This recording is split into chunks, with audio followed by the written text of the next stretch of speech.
Name's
Roger Boaty.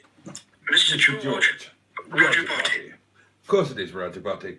Good evening, my lovelies. And, forgive me for being a bit flustered. I walked through the door about 4.5 minutes ago.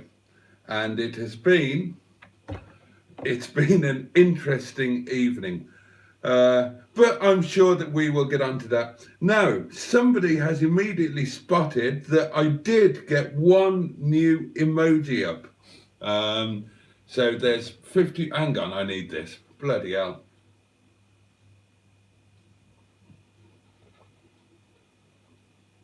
Oh, and if you'll excuse me, I need to get my boots off as well. There's about 4 feet of snow out there. Yeah, somebody spotted that there is, a few people have spotted some emojis. What have we got? We've got Mustard the Muff Magnet, we've got the Momos, and we've got the new one, which is Stigbert von Thundercock. But, hey Matt, hi Simon, good evening Jimmy. Oh, hello Liz. Sarah, lovely, hello. Simone, yeah, it must be. Chaz Brown, Roger Boaty, of course. Good evening to all of you. And oh God, am I glad to get that off. Let's get my slippers on. Do you mean no snow here yet? Bloody hell, have some of this. Christ, you would not believe the drive that I've had tonight. You would not believe it. Well, you will believe it, because there's going to be a video up tomorrow of both ways, if you'll pardon the expression, Vicar. Do you put one shoe on before the other? And do you have one foot bigger than the other? 2 boots off. Knackered slippers. Look at the state of that. Knackered slippers on. Oh, I'll catch up with those, Matt. No snow here, just freeze my tits off. Oh, Mike's here. I'm sure I saw Mike. Yes, I did. Good evening, Mike. How are you, mate?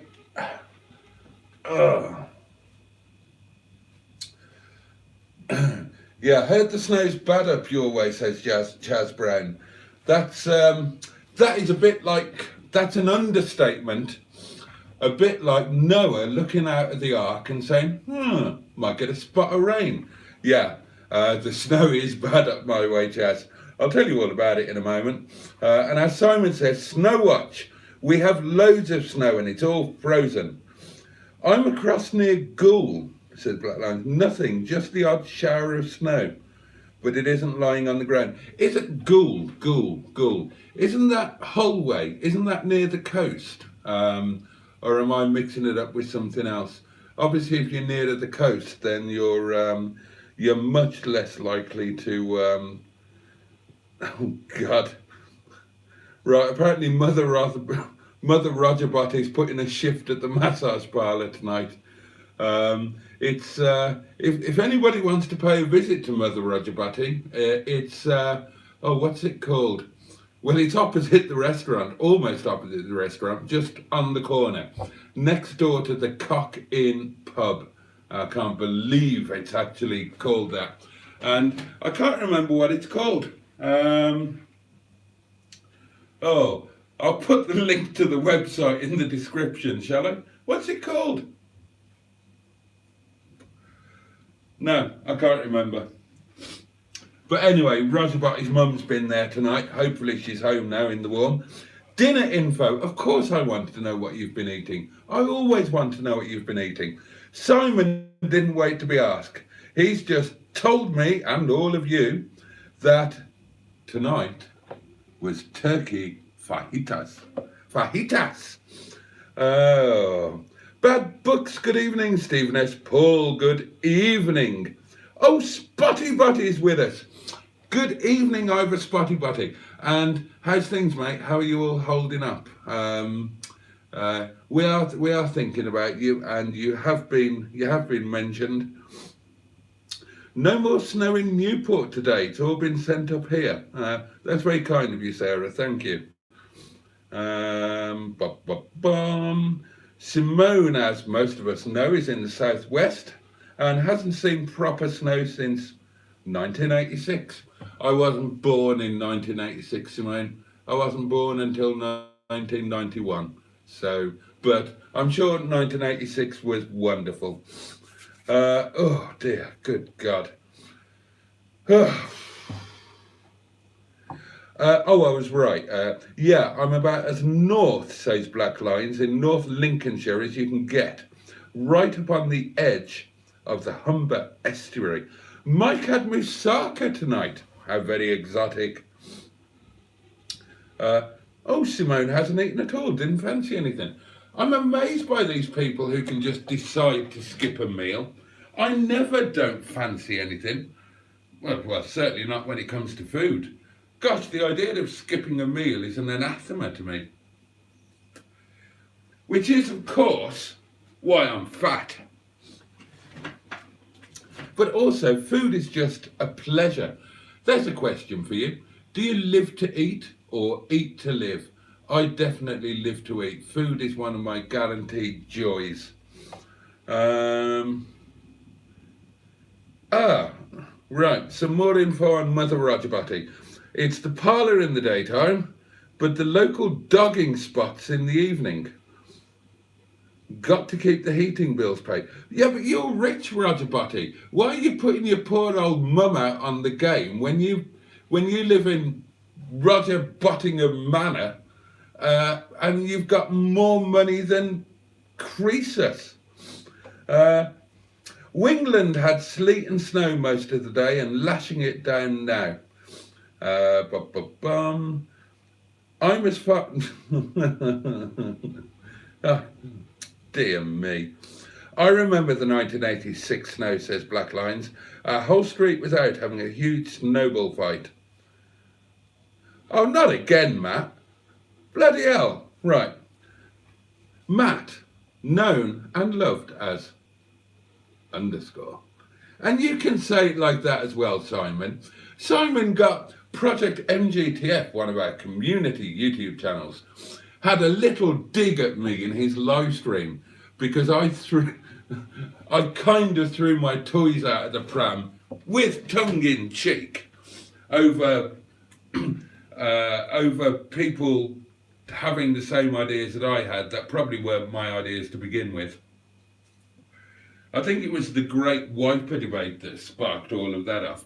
And he had a little dig in his live stream that I watched every bloody second of it, giving me grief for not watching your videos.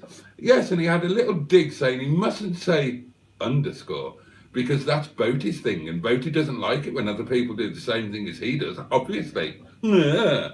Handbags at dawn. So go ahead and underscore yourself to buggery and back. Let's not talk about copyright. Oh, right, update for those of you who didn't see the Facebook group and remember my copyright rant from a couple of nights ago, where I had a double copyright claim on a video. One from that Scottish group, what were they called? Or was that the name? The Counting Crows. That's right, stupid bloody name. They put in a copyright claim on footage that was saying that their song was featured in footage that was filmed 20 years before they even thought about writing their song. So they didn't block the video, they just put a copyright claim on it so that all of the money that it makes, you know, all 11p, would go to them and not to me. But there was also a copyright claim from the BBC, who claimed that 5 minutes of the footage was lifted from a Top Gear episode. Again, the footage was from 20 years before Top Gear was even born. And they didn't just put a monetization claim on it, they blocked the whole thing. They said this video is not allowed to be seen anywhere in any country, anywhere in the world. So, as you'll remember from my rant, I filed disputes against both of them and filed evidence and called them silly sausages, or words to that effect. And this morning, the BBC, hang on, what's going on out there?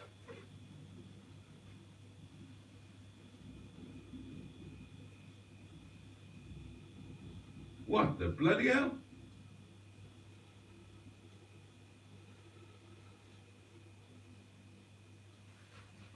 Hang on a minute, loves.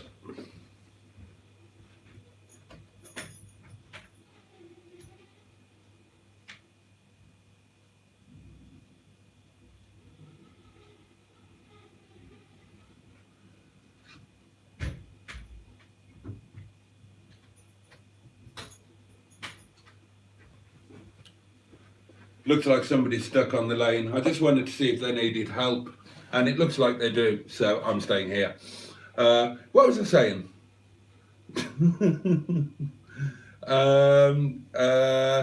What was that? Oh yeah, so the BBC have dropped their claim, and rightly bloody so. So we just need the Scottish numpties to release their claim as well, and I can get the video up. And in other news, I'm going to counterclaim on the BBC and claim that their Top Gear footage is actually from my footage, and I'll put a bloody claim on them, arseholes. Okay, where did I get to?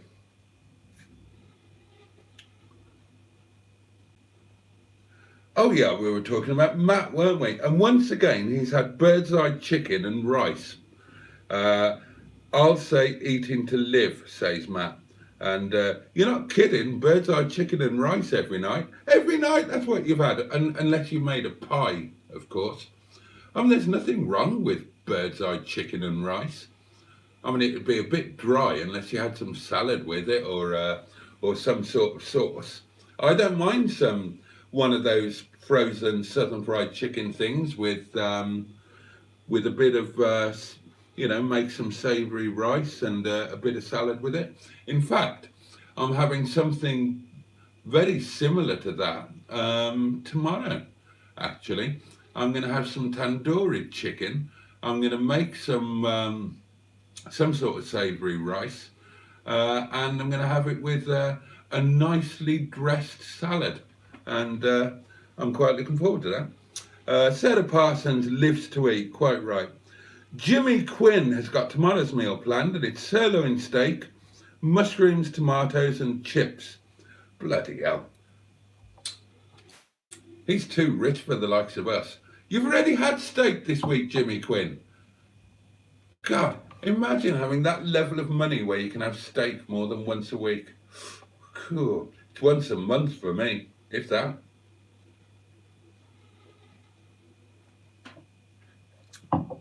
But fair play to you, Jimmy.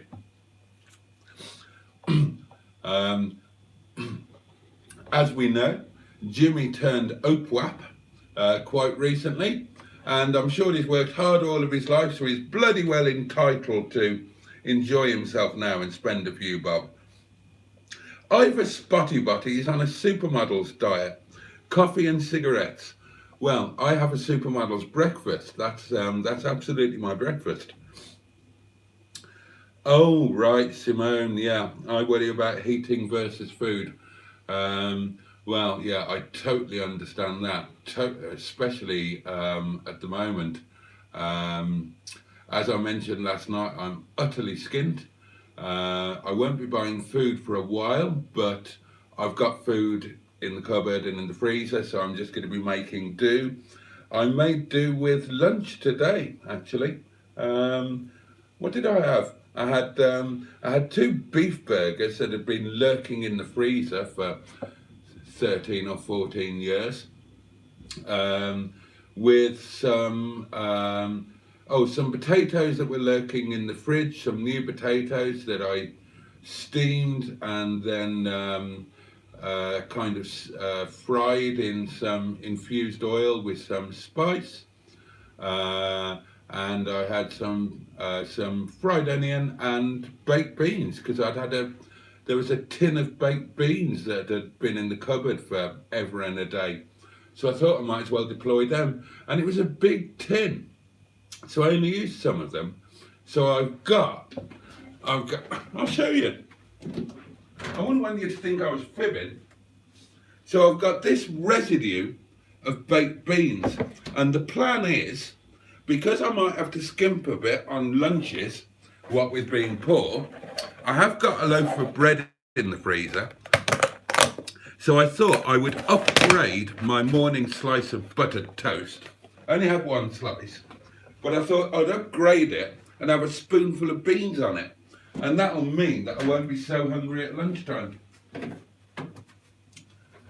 The heating, I had to borrow some money from work.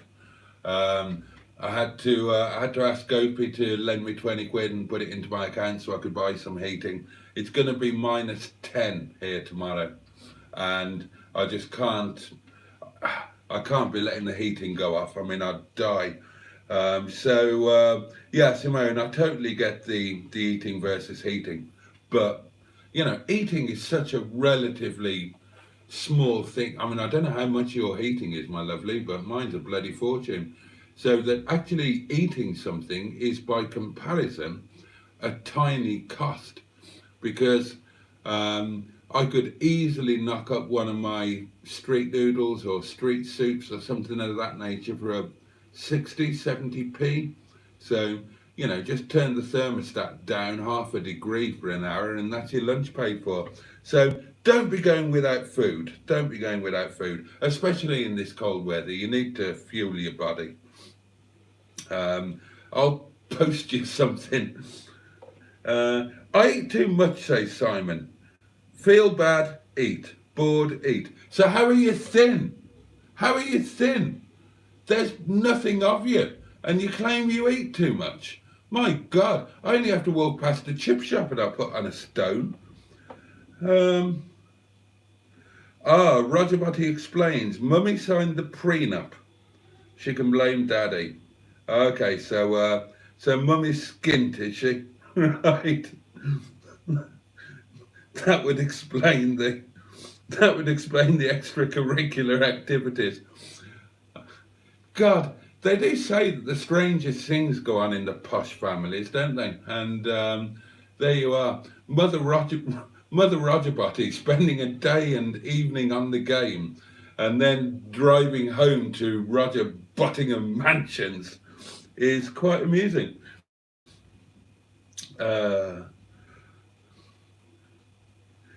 I lived in a town in Cornwall in 1986, says Simone, and the river froze. Bloody hell, I don't remember 86 being a bad winter. What do I remember about 1986? Well, here's a question for all of you. What do any of you remember?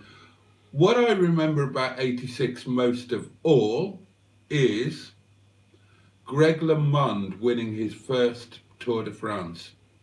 And it was an amazing tour in 86. Possibly my favourite. Certainly one of my favourites. It was an epic tour. And that's about all I remember. I'd probably remember some of the music if you reminded me. But that's my overriding memory of 86. I don't think I did anything notable in 86. In fact, I'm pretty sure I didn't. But there we are. Ivor Spotty Botty had porridge for tea last night. Money is bloody tight. Well, that's a bit of a constant theme for all of us, isn't it? We all seem to be bleeding skint. But then, you know, that's not surprising given that there's hyperinflation going on around the world. I've got a yellow thing. Has somebody done a kind thing? Let's press on it. Oh, Mike. Oh, bless you, buddy. Oh, you are a superstar. Thank you so much. And I will. Oh, that's really kind of you, Mike. Cheers, mate. It's kind of the last hurrah this month in many ways. We're having this incredible cold spell, which is kind of like, you know, I've been banging on for ages about how the 1st of March, St. David's Day, and then we're going to be on the gravy train. And it looks more like being the 1st of April, doesn't it? So we've got what will hopefully be the last really cold spell of the winter. And I've got the last real poverty spell of the winter. As of next month, hopefully things will get a little bit easier. As I said before, I've got an extra week in the month this year, so I've got an extra week of pay that will help, and then hopefully the heating will start going down, and other things will start going up, and I'll be able to. So yeah. Oh, hopefully there is light at the end of the tunnel. But thank you very much, Mike. Really appreciate that. Oh, and Simon says to Simone, echoes my sentiments, don't make yourself ill. Make sure you're getting all the help you can. Money Helper is a good place to start. Do you cook, Simone? Do you cook? If you want any ideas for nice food on a budget, do shout. And if any... Right, that should be a thing. We can do it. We can do it in the Facebook group. Meals on a budget. I do it in singles. I've been doing it for ages because obviously a lot of people are skint there. But if you don't cook and want some ideas for how to make tasty but really, really cheap meals, then shout. Or if you're a good cook and you can give people some ideas for really tasty meals on a super low budget, then do shout as well. Let's get a thing going in the Facebook group. The Facebook group really should be a community group. That's where we should always be coming in together and helping each other out and having each other's backs. And I know perfectly well that I'm not the only one struggling at the moment. So, in fact, I'm probably struggling less than most because I get free food from work, you know, a small amount anyway. And not everybody has that privilege. So let's pool our ideas and let's pool our expertise.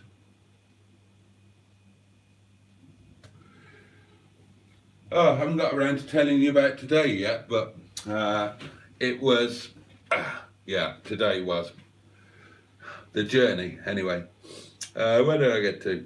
Oh, Mike says, terrible news here with the crash killing 3 young adults.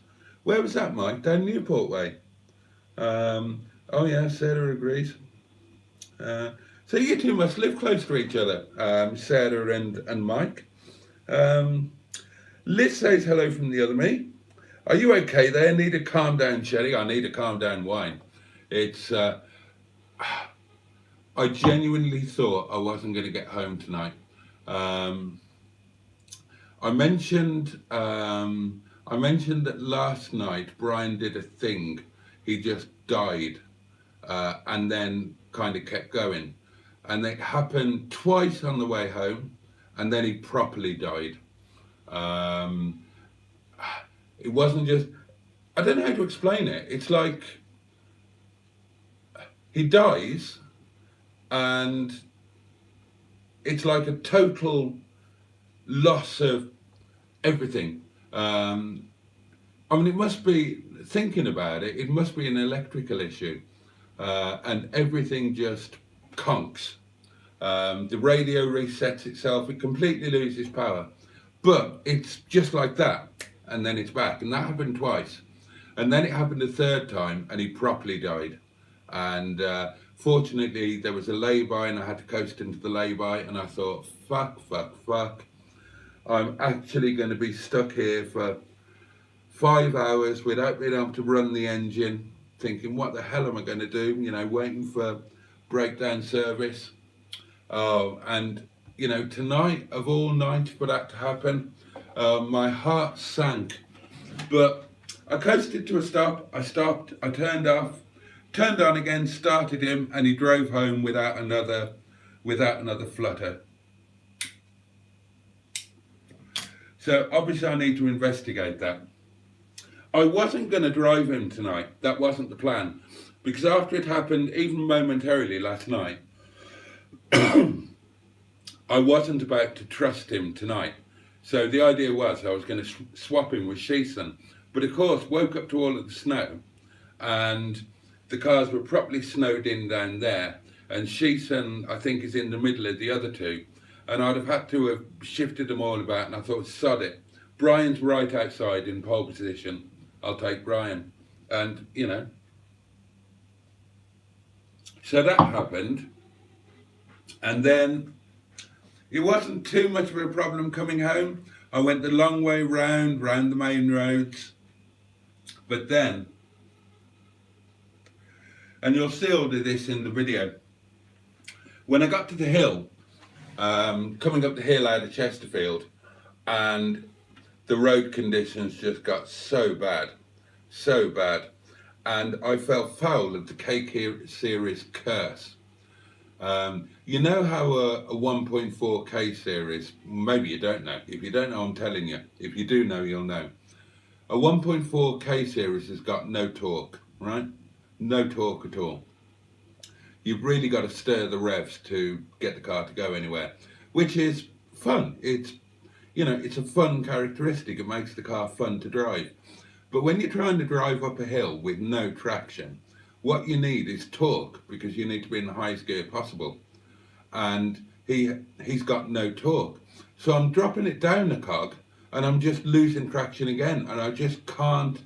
And I had momentum, but when I hit the really bad bit, I just started, and I actually got overtaken by one of those go faster, sporty diesel Golfs that's got torque coming out of its arse, and possibly better tyres. And the higher up the hill I got, the worse the road got. And I genuinely thought I wasn't going to be able to get up, and I was going to have to abandon the car somewhere and walk. Made it in the end, obviously. I'm here.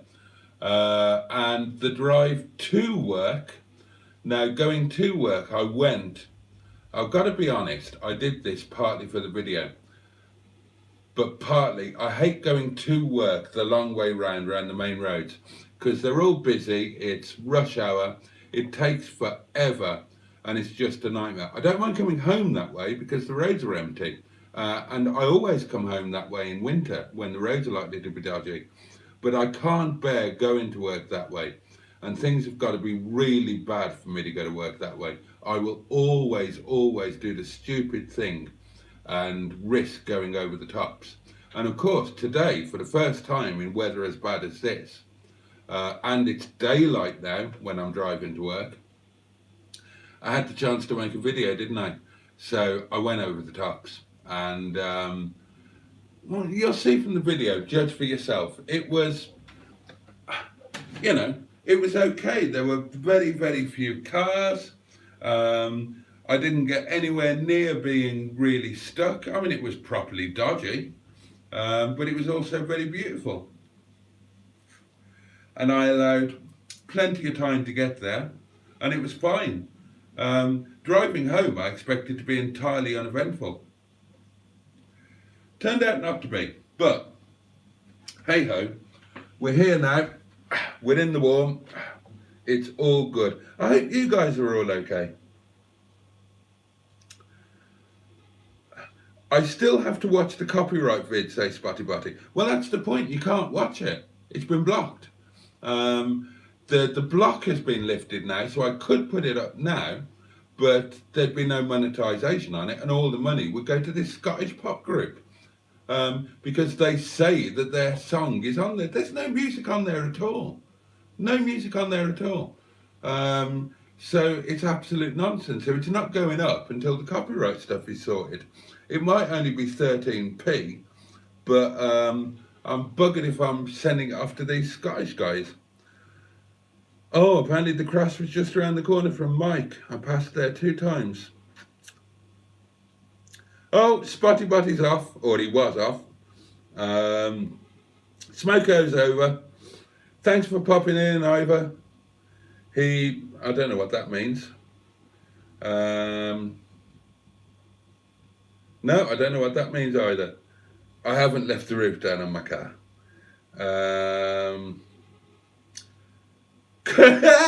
Nice one, Cheeseburger. Good job BBC dropped their claim. They were sending Lineker around. New content, Boaty does coke. No, he doesn't. Boaty doesn't do that sort of thing. Yeah, that's the one, John Maruzzi. Those are the fellows. Yeah, counting T-Nux. I think this claim was a trick to get into your house and plant a TV. Ah, you could be right there, Simon. That could be the BBC's cunning plot. They're determined to get a bloody licence fee out of me, aren't they? Well, fuck them, and the horse they rode in on. Oh, dear. Oh, hello, Skick. I've got a question to answer from you, haven't I? I remember from your comment on the video. Jimmy Quinn has steak 3 times a week, and so would I if I could. Cold baked beans, lovely. Oh. Matt's on form. Should have asked him for 30 quid, then it wouldn't be -10 in the morning. Only 1 meal today for General Cheeseburger. How are you going to cope without wine, asked Simon. I'm not going to cope without wine, Simon. I had Nectar points. I'm very good with the Nectar app because, you know, and here's another good money-saving tip. I've got the Nectar app on my phone, right? And every week they send you 2 things. They send you money off offers on things that you've already bought that they think you might buy again. And to get them, you have to use the selfie scanny doings. And they send you offers on things, again, things that you bought before, and you get a load of extra Nectar points. And I'm very assiduous with these. I always check them out because it's free money. So whenever something that I know that I'm going to use comes up and they say, buy this and get 100 Nectar points, I do it. And the points do add up. And I was panicking about wine tonight, actually. And I actually deployed one of my nice bottles. I've only got 3, but I put one of the nice bottles in the fridge because I thought I'll have to drink that. And then I remembered my Nectar points. So I went into Sainsbury's where I saw the ladies and they ignored me and then took a picture of my car. When having ignored me at the checkout, they took a picture of my car, having escaped me, and put it on the Facebook group. Presumably they were terrified of starting a conversation with me in case I kept them there for 3.5 hours, and they wanted to get their shopping home before the fish fingers defrosted. So I swapped nectar points for wine, and cheers, up yours.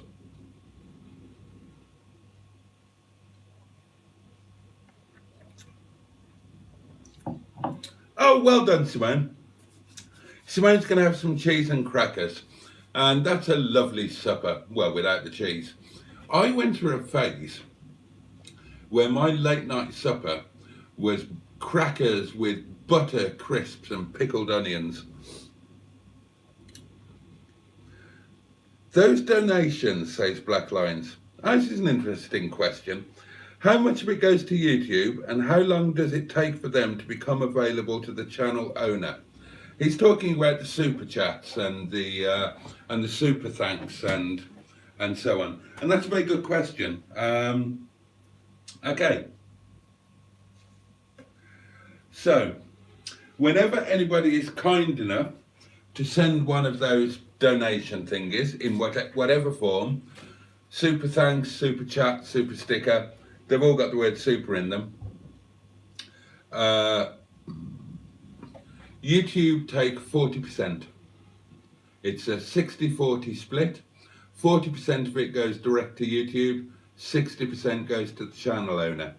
And as for the other part of the question, which was how long does it take for them to become available?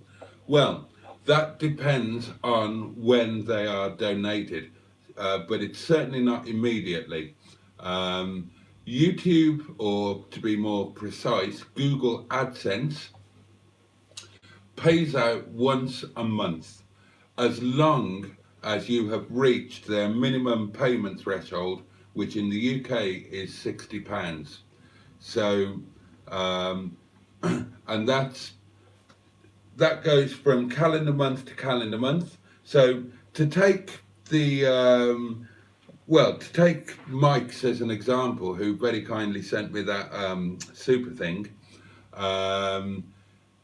60% of that will make its way to me, and it's March that he sent it, so I will actually get that money on or around the 23rd of April.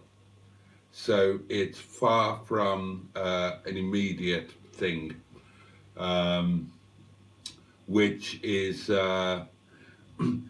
why you'll possibly see some channels sort of saying, well, you know, this is my PayPal address, because if you ping something via PayPal, then obviously it's immediate, and like 96%, or if it's a friends and family thing, 100% of it actually goes to the person, rather than YouTube dipping their beak in and filching 40% of it.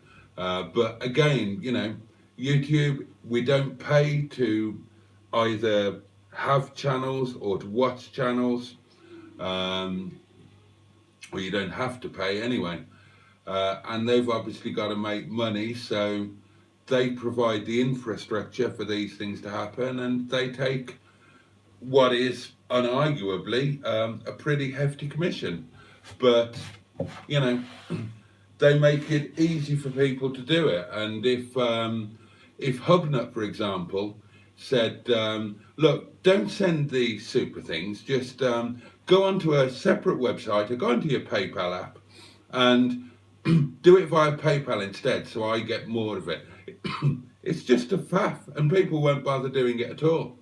And 60% of something is better than 0% of nothing.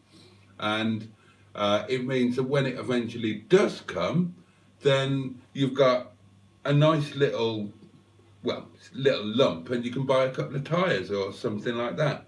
But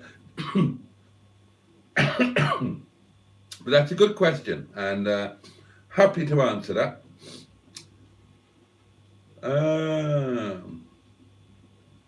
Oh God, was 86 Chernobyl?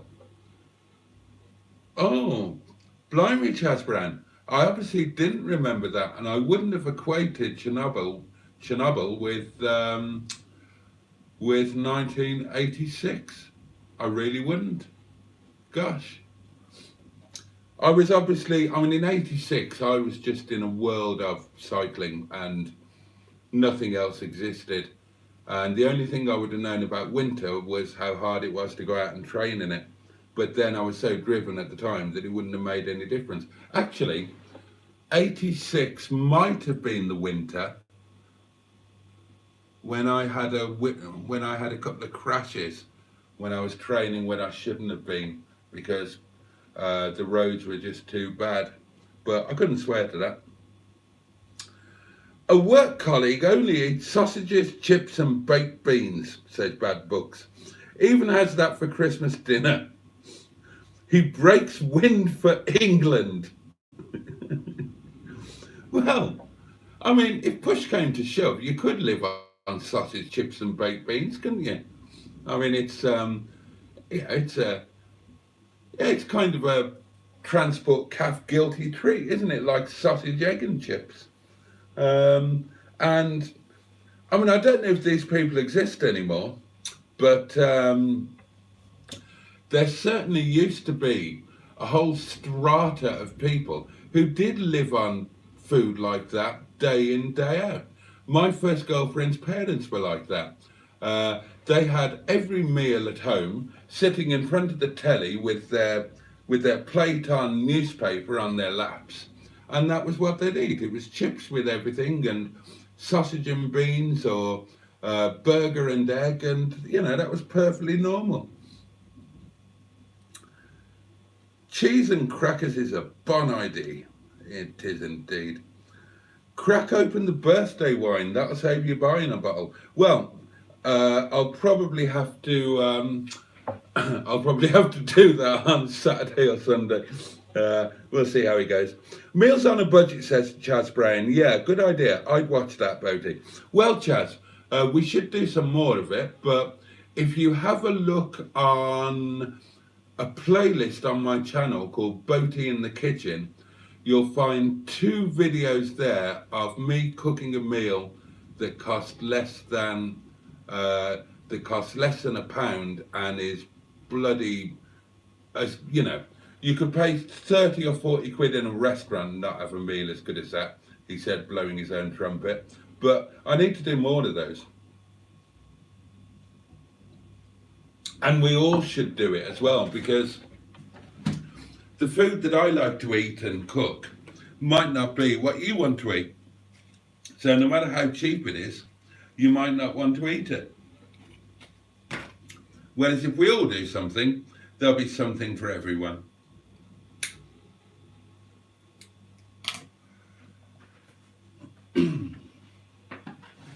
Oh, Mickey! Oh, bless you. Sorry, I'm being pinged. You're not the first person to have that idea, Matt, replying to your pinged PM. Who else suggested that? Chef Daniel, that's right. Chef Daniel suggested that ages and ages and ages ago, and I'd completely forgotten about it. But now that that sort of thing is happening, that's not a bad idea, Matt, and I might well look into that. Mickey Jeffries has bunged me a £5 and says, have a coffee on me. And I will do, and thank you very much, Mickey. That's really appreciated. Oh, bless you. Simone says, I do a barnstorming cottage pie. You would love it. I would, Simone, because cottage is beef and shepherd's is lamb with vegetables, isn't it? Cottage pie is beef, onion and mashed potato, isn't it? And I love cottage pie. And I haven't had one, forever. Last time I had cottage pie, Boo made it. Boo made a good cottage pie. And it's not something that I make. Yeah. Oh, God, I'd love cottage pie tomorrow now. Right, that's going on my bucket list. I've got to try Simone's cottage pie. Thank you, Mick. Thank you very much. Can't believe you don't have a rear-wheel drive. What? Daddy always said the fun doesn't start until the bum's out. I have got a rear-wheel drive Roger Boaty. Wetleg is rear-wheel drive. She's my only rear-wheel drive, but at least I've got one now. But a bit of bum sliding fun in tarmac is one thing. On snow and ice is quite another. Oh, check your email later, says Liz. Will do.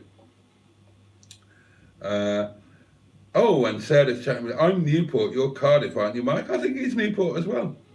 Oh no, he is Cardiff. Sorry, my mistake. Don't drive Brian. I won't drive him tomorrow. Check the battery connection, says Simon. Oh right, yeah, we're okay. We're talking about Brian and his cutting out.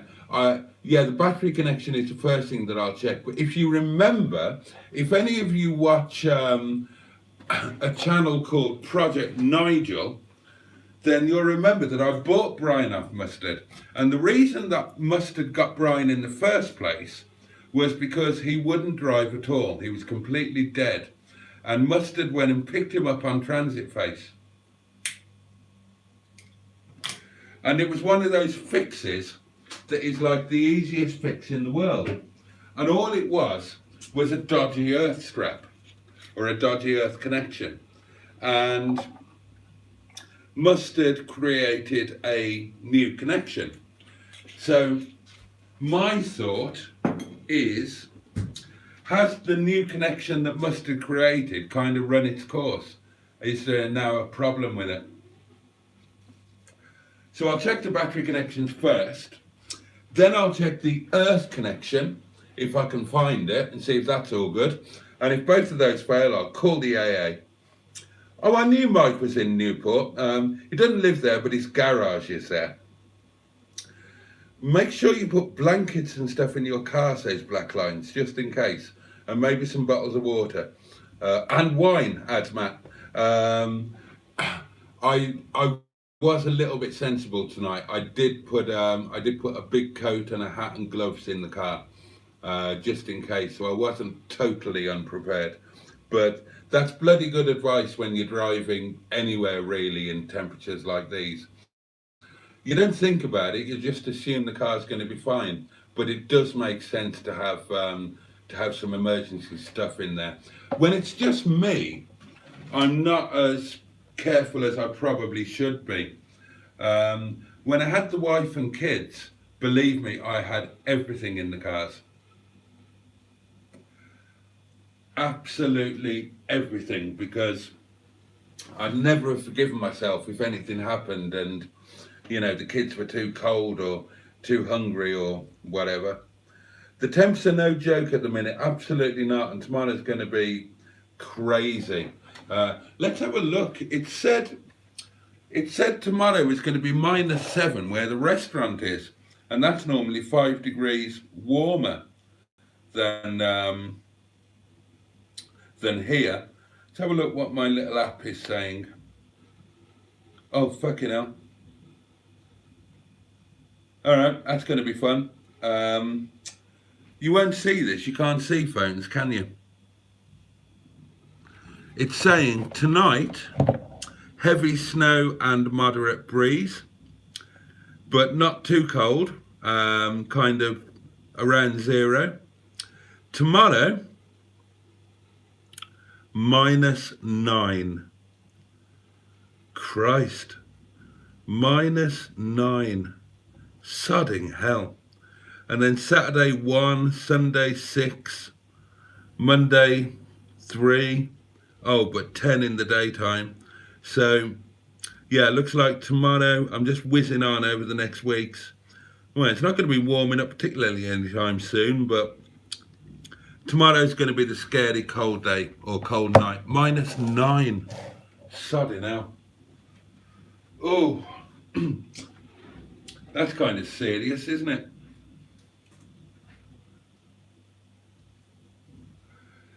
So, if there isn't a thaw tomorrow, if the snow that's on the ground now, and there's going to be more snow overnight, heavy snow, let's have a look out there.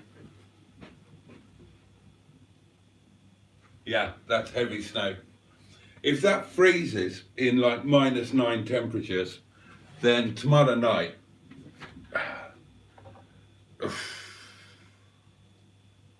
but then it gets better. So It's one night. As long as we survive, it'll be all good.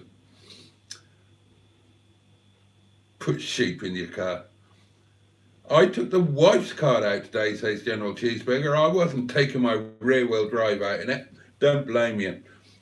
Never mind the water, take extra wine. Talking of weather, says Simone, I hope it warms up a bit for when I go to the NEC in 2 weeks. You're excited about that, Simone, bless you, aren't you? And so you should be. Simone's car, the lovely TC, is featuring on a club stand at the NEC Classic Car Show. Who wouldn't be excited about that? And bless her, she's doing it on a budget, and I think she's planning to take packed lunches and a folding bicycle and ride to the NEC from the hotel. So on that basis, I hope the weather's warmer for you as well. But I'm sure you're going to have a fabulous time anyway. I mean, that'll be an amazing experience. As I've said before when we talked about it, I had my own stand at the Classic Car Show, and it was great fun, especially as I was a young tearaway then, and I hooned the car through the bloody through the halls. Oh dear. Luckily, living in the flattest part of the country, says Black Lines, I have an Audi Quattro to get me through. Oh, it's not often I'm jealous of an Audi Quattro, but I would have been tonight, mate. Oh, one held for review.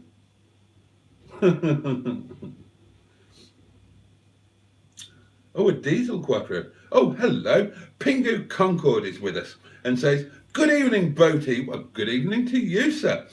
Sounds like you have an earth lead problem between the battery and the slam panel. Yeah, well, as I just said, that would be my guess, because that was the problem before, and Mustard fixed it. And, you know, obviously Mustard's fixes are invariably perfect and last forever, but maybe this one hasn't for some reason. So, yeah, it's got to be something like that, hasn't it? It's got to be electrical. It's got to be something that controls the whole of the car, and it can't be a total electronic meltdown, because the car just started again. So it's got to be a dodgy connection somewhere, hasn't it? So that's either got to be at the battery terminal or at the earth. Look at me. Listen to me talking as if I know what I'm talking about. I am learning a bit from being around you lot, even if it's only theoretical knowledge. It's amazing, you know. You spend time with people who kind of know what they're doing, and you watch them doing stuff that they know how to do. And you do pick up little bits of knowledge, even if it's only theoretical. And then you can try and put it into practice. So I will genuinely, not tomorrow, not when it's -9, excuse me, but I will genuinely have a look at Brian and see if I can diagnose and sort the problem myself. And then I'll call the AA. Dick Dastardly is here. Good God, there's 28 of you watching. This is wonderful. How is the Windy Bottom weather? It's terrifying, Dick Dastardly. Bloody terrifying, mate. Bad Book says, your All Creatures Great and Small video was hilarious. I'm so glad that some of you have enjoyed the, well, today's video was a really brilliant spoof of All Creatures Great and Small, written and featuring Robbie Coltrane. And for anybody who's a fan of Herrier, and I know, we'll do a quiz on this one day, because I've read every book 649,000 times, and I've watched every second of the television series 496 times. I haven't seen the films because they weren't the television series and they had the wrong people in them. But the books I know inside out and backwards. I grew up with them, I loved them, same with the television program. If anybody wants to ask me a quiz question based on all creatures, ask me. I guarantee you I'll answer it. But Coltrane, playing Siegfried, did this amazing spoof. And as somebody, I think it might have been Bad Books actually, as somebody picked up on, he got all of the mannerisms absolutely perfect, which made it even funnier still. So I'm glad some of you have enjoyed that.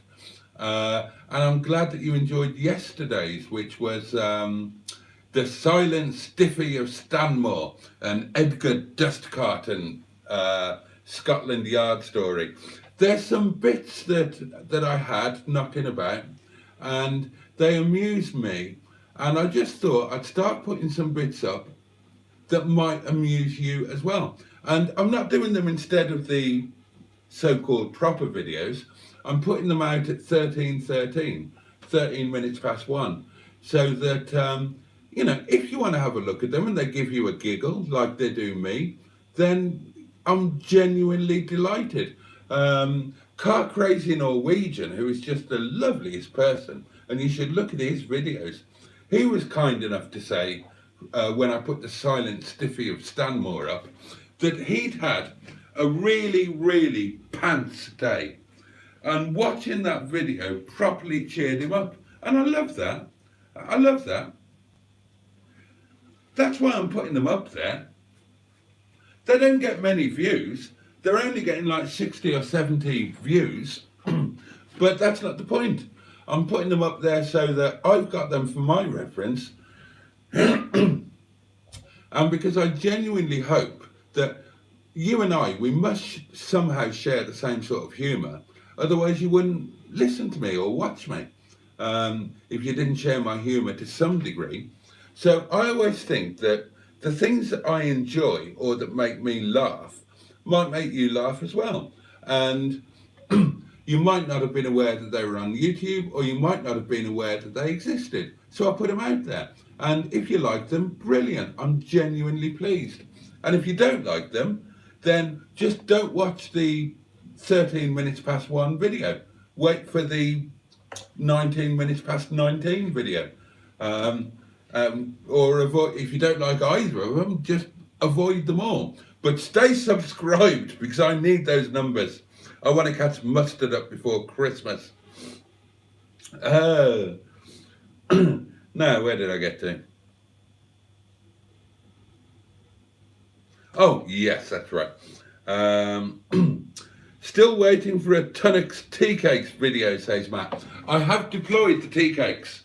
Oh, I won't show you. You don't need to see that. But I've had one of them. I'm rationing myself, and my God, I enjoyed it. Yeah,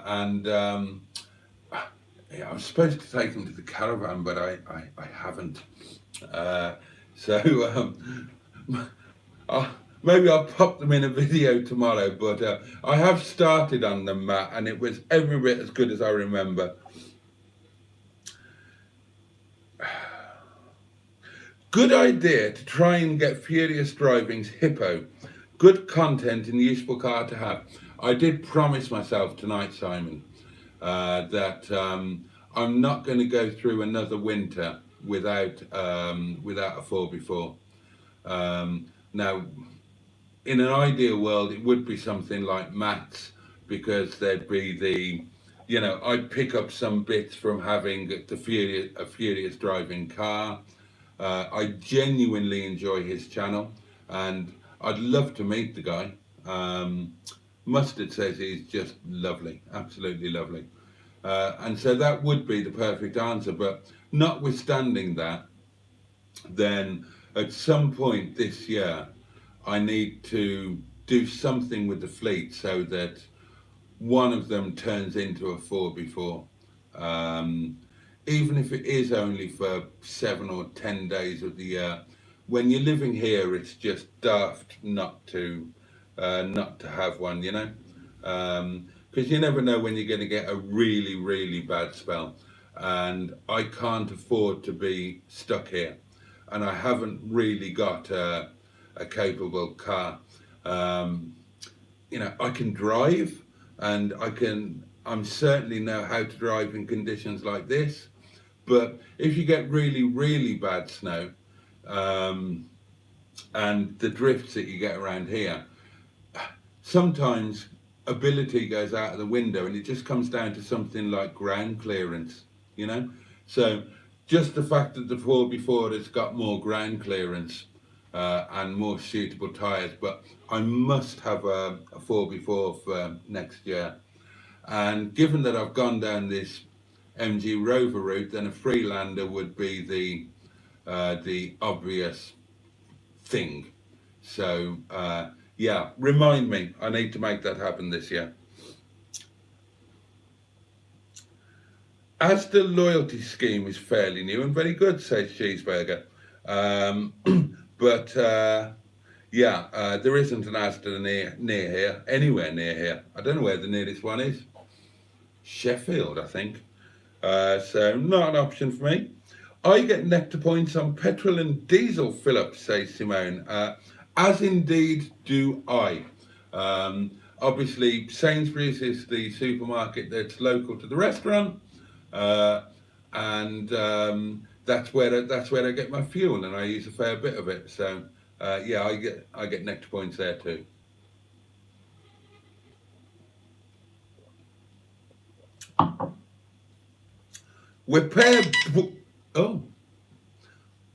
Notice that. Repair Brian, says John Maruzzi, and I will do my very best. Rest assured that none of the cars now, I've totally moved away from my old Bangonomics thing of, you know, buy a cheap car, when it breaks, throw it away, buy another cheap car. I am committed to these. So unless something catastrophic happens, none of them are ever going to go for scrap or go into the wrong hands or not be repaired. They'll stay with me and they'll somehow stay on the road, unless, as happened with Miss Henrietta Pye, I find a home where they're going to have a better life. So Brian will be sorted, don't you worry about that. Leave the PayPal link up instead, maybe, says Matt. It's up there. It's in the first line of the main blurb of every video that I put up, Matt, for exactly that reason. Is it 40%, says Chaz Brown, talking about the YouTube take? Thought it was around 30 to 33. I'm pretty sure it's 40 on the super chat things. It varies dependent on the on whichever bit of money stream you're talking about. So channel memberships are different to super chats, and they're different to the advertising revenue, and that's different to shorts, and they're all slightly different. But YouTube take a goodly chunk, and it with a goodly amount. They take a chunk of everything, and you know that's normal. Yeah, put a PayPal link up. Screw YouTube, says Black Lines. Oh, there is one up. It's in every single video. I can't remember the exact wording, but if you look at the description in any video, it says if you'd like to buy me a virtual cup of coffee or anything, then this is the PayPal thing. But you know, that just goes to show what I say, that the YouTube Dubry Firkins, they're just so much more easily accessible, and anybody who's, you know, kind enough, and it is an incredible kindness to throw, especially in a credit crunch and cost of living crisis like we are now. It's an incredible bloody kindness when anybody chucks any amount of money at somebody that they probably don't know, just because they've maybe enjoyed a little bit of film that they've made. It is an incredible kindness. And I know that I speak for pretty much all YouTubers. I certainly speak for me and Mustard when I say I can't tell you how much it's appreciated, because when you're at the level that I'm at and that Mustard's at, you know, this costs us money to do, basically. We don't earn any money from it. Not in real terms. It costs us money to do it. You know, hopefully we'll get to a point where you actually earn more from a video than it makes. But if you're at my point, then, you know, advertising revenue, I've never made more than about £1 on any one video. And it's normally something like 8 or 9 pence that you earn on a video. And you think about it, certainly if it's a car-based channel, then you're going to spend more in petrol than you're ever going to earn off the video. Or you're going to spend it in electricity, uploading it or editing it, or even just in your time that, you know, you spend a couple of hours doing a video, and that couple of hours you could be doing some online surveys and earning yourself 10 or 20 quid. So you're not doing it for the money. I mean, why are you doing it? Why does anybody do YouTube? Is it an ego thing? Or is it genuinely sharing your pleasure in things, or sharing your hobby? Or is it genuinely trying to be helpful or trying to entertain people? Or is it in the hope that you'll become a J among cars one day and be able to buy Ferraris or something from it? It's probably a mix of all of those things. But the point is, those donations, you wouldn't believe how much they help. And not just financially. It gives you a real kick here, and it makes you think, I will keep on doing it, because somebody thinks enough of them that they've, I don't know, given them something to look at, or made them laugh if it's not your own content, like some of the bits that I put out, and they've actually parted with some hard-earned money because they genuinely want to say thank you. And that's an incredible thing. I can't tell you how, I mean, it really is a massive thing. So what was I banging on about all of that? So yeah, we were talking about the PayPal thing. But if somebody's going to do that, then they're going to do it the easiest way. They're not going to think, well, I wonder if YouTube take a massive chunk out of it, or I wonder if it takes 2 months for it to actually get to the guy. Of course they're not going to think about that. They're going to just do the easy, with kindness, absolute kindness in their heart. They're going to do what YouTube throw at them, and that says, you know, if you like it and want to say thank you, press this button, and 5 quid goes out of their account, or £2.99 goes out of their account, and they're not going to think about how much of that actually makes it to the content creator or the channel owner.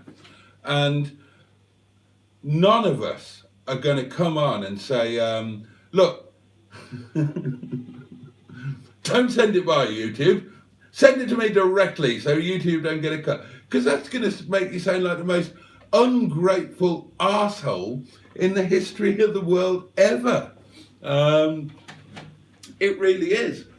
But so nobody's going to do that. We're just bloody grateful, and I'm very grateful.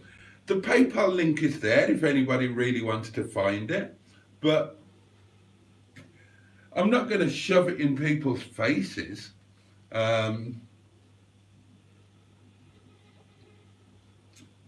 You know, thanks so much for sending £10, but could you do it in a different way that's going to be more inconvenient to you, so that I get more of it, please? I mean, it's not a good message to send, is it? But any channel that you watch will tell you that when they start making money, that the real money comes not from the advertising revenue, unless you're huge. But again, even pro rata, the money doesn't come from advertising revenue. It comes from the product placements and the sponsorships and this video is sponsored by so-and-so. And one of the main reasons for that is that if you have a company paying you to do that, they're paying you directly as an individual agreement, right? They're not doing it via YouTube. So you're suddenly getting, on some things, I can't remember which they are, YouTube takes 60% or even more. I'll check out the exact figures for you. Or you could, if you're really interested, you could find out yourself. Just go onto their website. Obviously when you get big enough that you get people wanting to sponsor your videos or pay you to do a promotional video on a product that they're selling, they're doing that deal directly with you and they pay you direct and you get 100% of that money. And that's why it's more lucrative for the channel owners. And that's why you'll see all of these channels do it. And I don't blame them. I don't blame them in the least. Matt, Furious Driving, he's got about 3 sponsors on each video now, hasn't he? These vehicles are keep your fleet shining with diamond bright and insure your car with Lancaster and whatever the other one is, I can't remember. And I don't blame them for doing it because that's where they're getting their money from. And I can tell you that making videos, even for me, and my videos are utterly shite, but it takes up a lot of time. It takes up a lot of your bloody time. So if you're making proper videos, like Hubner or like Matt or like James of JM, then that is their de facto full-time job and they have to make it pay. So I don't blame anybody for taking those channel sponsorships and product videos and whatnot, because that's where they're getting paid properly. Even when you're massive, relatively speaking, the money you earn from your fan funding, as YouTube call it, and your advertising revenue is relatively small for the amount of effort that you have to put into it, because YouTube take a bloody big chunk. But again, that's their right to do. They've created the platform, they've invested in it, they need a return on that investment. So anyway, there you go. I can't remember exactly where I was going with all of that. Let's get back to it. Where did I get to? PayPal, screw YouTube. Yeah, did that. Cheese will give you nightmares. Oh, Simone says, Boaty, I will be doing a live chat on Sunday, the 10-year anniversary of my best friend's death. Oh gosh, he owned Buddy my Yamaha. Well, make sure you give it a bloody good shout out everywhere you can, including our Facebook group. Get it out there. I know a lot of people would love to support you. I doubt it's going to be on at a time where I can watch it, but if it is, I will. And if not, I'll watch it on catch up. And I did catch up with your previous live stream that none of us knew about. So yeah, big shout out for Simone. She's doing a live on Sunday. And I don't think any of the rest of us do a live on Sunday, do we? So Simone will be one of, if not the, community lives on Sunday. So get your bum over to her channel. 40% skim on donations, says General Cheeseburger. That's outrageous. Well, what are you going to do? What are you going to do?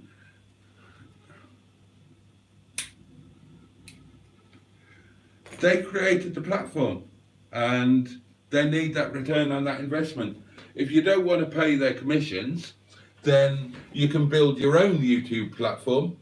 It'll only cost you about 100 million and take all of the money yourself.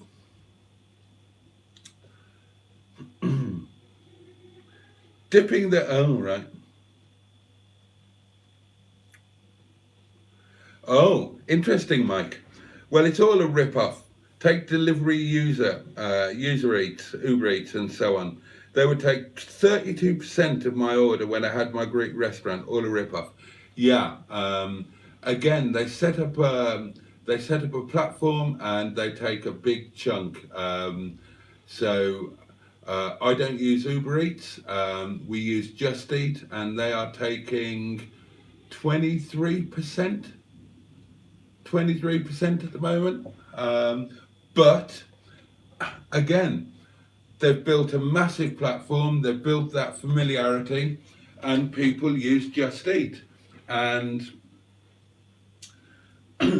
you know, it is a battle. If you're in the catering industry, it is a battle to get people not to use Just Eat, because their commissions are horrendous.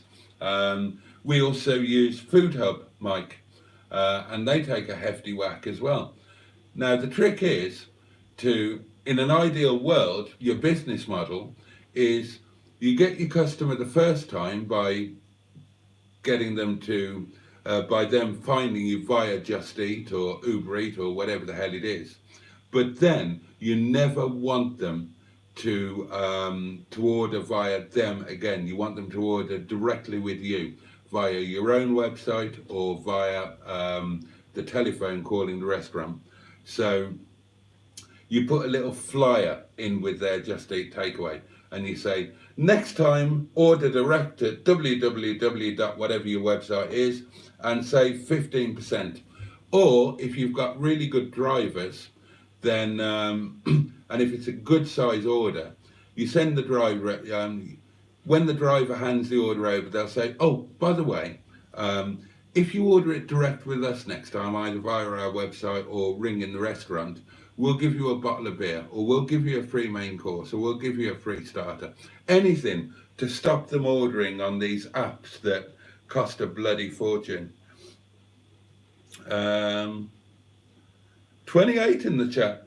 Good God. Bloody hell, there's 29 now. What's going on?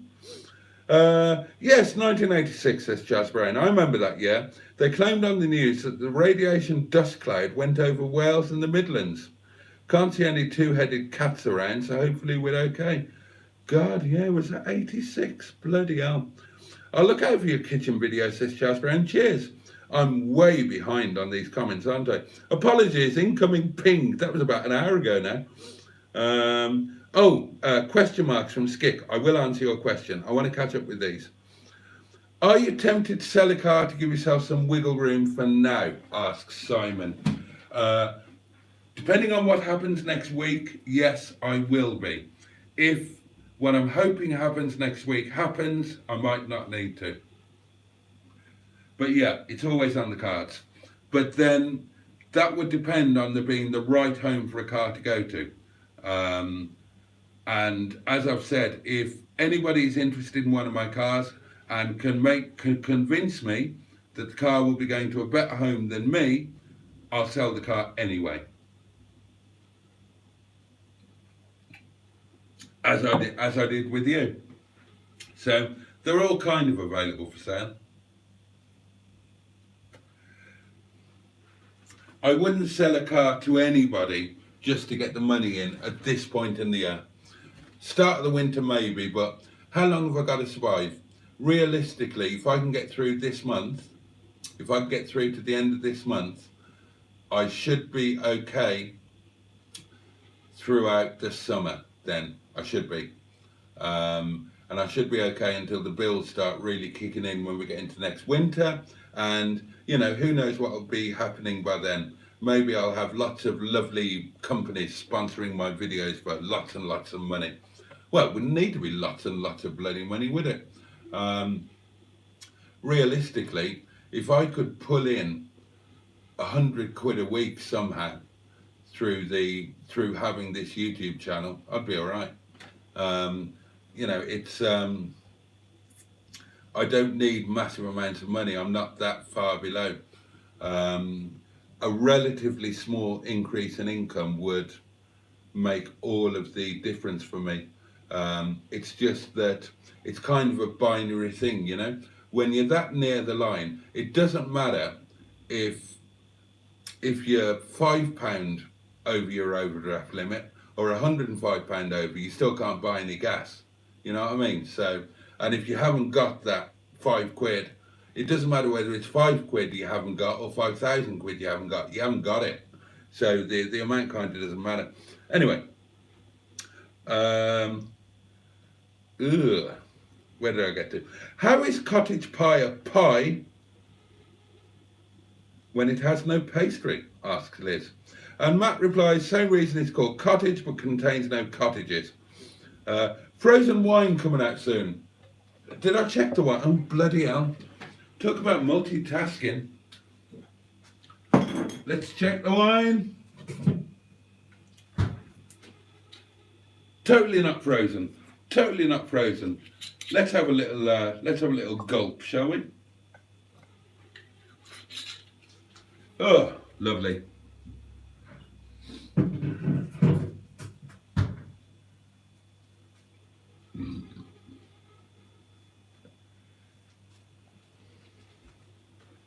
Now then, one of my bucket list things, God, Stephen S. Paul, bless you. Good God, 30 watching, blimey. What's my record? What's the most amount of people I've ever had watching one of these ridiculous things? Anybody know? 30's got to be a bit near the mark, isn't it? Have I ever done 30 before? Thank you to you 30 people who've got nothing better to do at 22 minutes past midnight on a freezing cold Thursday night in March. One of my bucket list things to do, says Stephen S. Paul, one of our American chums, is to build up a collection of buckets made from different materials. I'd like a nice bucket, right? I'd love a proper bucket. This is going to sound stupid. This is my one and only bucket. Can you read that? It says, Henna Natural Live Set Yogurt, very low fat. That is my one and only bucket and has been for some considerable time. And it's a yogurt bucket that I took from work. And I'd love, ideally, I'd love a really posh autoglym bucket. Well, first of all, I'd love 2 buckets so I could do this infamous 2-bucket car washing technique. Second of all, I'd love to have, at the very least, an actual bucket, not an empty yogurt bucket. So at the very least, I'd like to have one of those black ones with a pouring little spout at one point in the lid, and one of those handles that swivels so that the bucket can stay level, and you can, and one of those wire handles, the sort of thing you can probably get from Home Bargains, that's a very unsatisfactory handle, that is. I'd love one of those. And if I was super successful, and this is why I need to get Autoglym to sponsor me, I'd love an Autoglym bucket or 2 Autoglym buckets. That would be awesome. Imagine that. Imagine having that. But I'd be happy with the black ones, 2 of those. Because as Dick Dastardly will remember, I built an extension to Bob, the inexpertly constructed Palace of Motory Delight. And 2 of those black buckets with the nice handles would sit beautifully on his lowest shelf. Why am I talking about buckets? Why in God's name am I talking about buckets? Oh, yeah, that's right, because Stephen S. Paul was on about buckets. Well, show us your buckets. Let's have a bucket off. Interesting fact. Not interesting. I'm sure you've all heard of or eaten a Boaty. Boaty is the foreign word for bucket. It's the, oh God, I don't know what language it's in. I think it's in a few. Certainly it's the Nepali word for bucket. I think it's the Bengali word for bucket. Boaty means bucket. So there you go. Most people think that Boaty means the cast iron dish that a Boaty is served in. And it totally doesn't. A Boaty or a Balti is a bucket like that, right? the thing that a Boaty might be served in, as in one of those cast iron or stainless steel things with handles that could be on a wooden plinth, that's actually called a karai. So there you go. You didn't want to know that, did you? I don't care.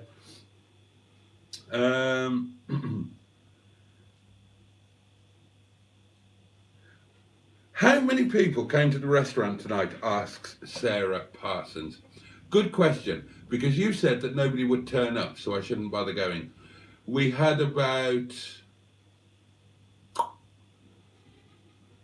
30 people in the restaurant and about 12 takeaway orders. So had to go. I mean, we had one big table booked and a couple of small tables booked, and we were always going to get some walk-ins. So there was never any question of us not opening. And bear in mind that I'm the only one that's out on a limb. All of the other guys, if you didn't know, there's a massive Nepali community in Nottingham. It's probably the biggest Nepali community outside of London.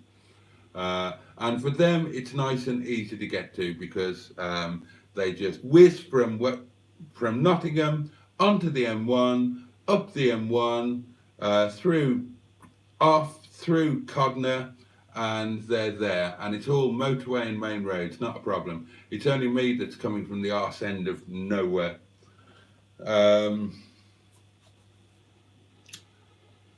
So that's how many people we had tonight, and it was a very worthwhile night. So I haven't missed a night since I started working there, however many years ago that was, and I never will. I'd have to be dead for me to not to go to work. Weather's not going to stop me getting there.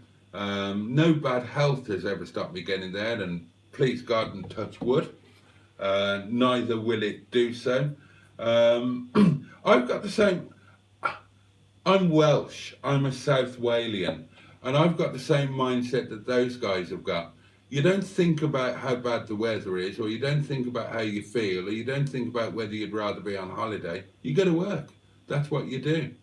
And I had that mindset anyway because those are the kind of people, that's my heritage, that's the South Walian heritage, you know, we work. And bear in mind, I've never had a job, really. I've always had my own businesses, and you don't have the luxury of not going to work. I've never had that. You know, this idea of paid holidays, I've never had a paid holiday in my life. Sick days, doesn't happen. You go to work. And so that's what I did tonight. Put your PayPal address on your About page, please. Better in your gas meter than YouTube's bank account. That might be an idea, actually. Rather than just, well, not instead of in the video descriptions, but as well as. Yeah, that's probably a good idea, Black Lines. I'll actually do that.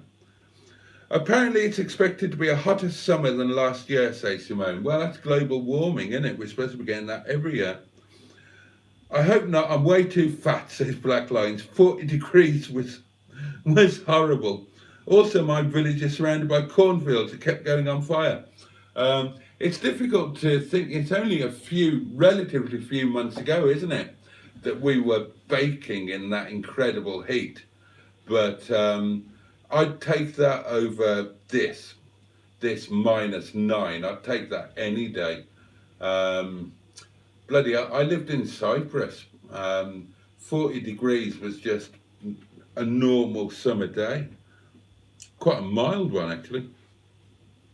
Oh, underscore, bless you. Underscore's chucked £3 at me. And I know you're not well blessed yourself, Matt, so that's really appreciated. Oh, now I feel even worse for not getting... Staff curry coming your way, mate. Message health review. Lots of the Lord's dandruff in the UK, you poor bastard, says Stephen S. Paul. Oh, right, I've just clocked on. He's talking about cocaine, isn't he? The devil's dandruff, cocaine. Oh, Mustard's here, or was here, whenever he... How far behind am I? I'm probably an hour behind.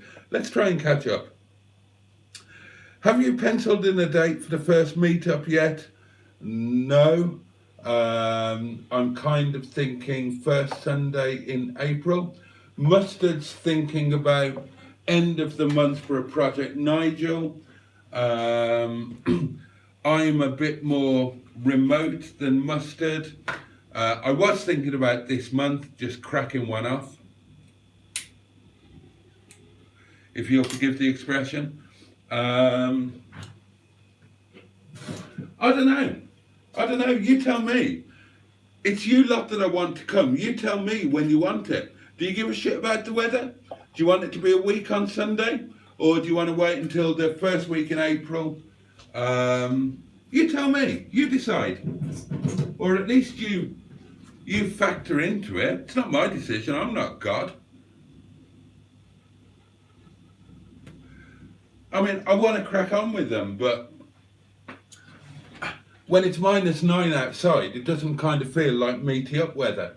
And, you know, people with nice cars are not going to want to take them on the roads because there's salt on the roads and all of that sort of thing. I don't know. First Sunday in April, maybe? You tell me. Or at least you bung in on it.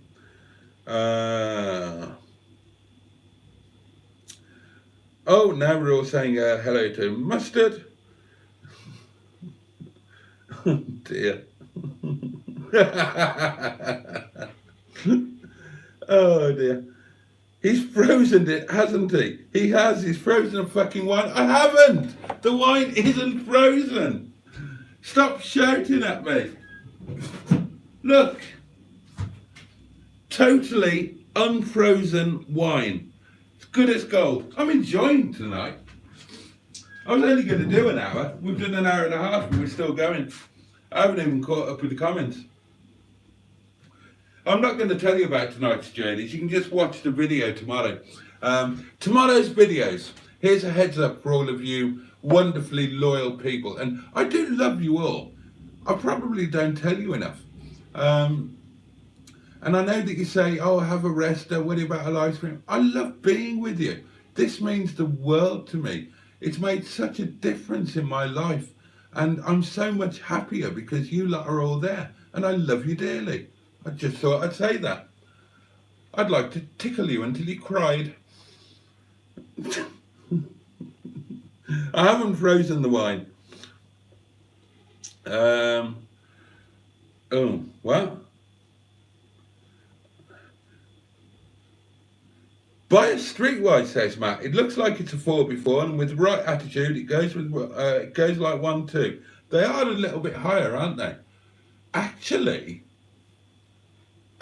young Matt, young underscore, my now official unpaid intern. Oh, and I need to give you that title in the group. You need a title like the Harry Paddington. Oh, you should have channel member as well. You should have 2 titles. I'll do that tomorrow. Remind me, Matt. And I'll read your messages as well. I told you I'm crap with messages. Hang on, what was I talking about? Oh yeah, Streetwise. That might not be a bad idea, actually. If I couldn't get hold of a Freelander, what about having a Streetwise instead and putting proper winter tyres on it and having that as a winter car? That's not a bad shout because I do love the 25.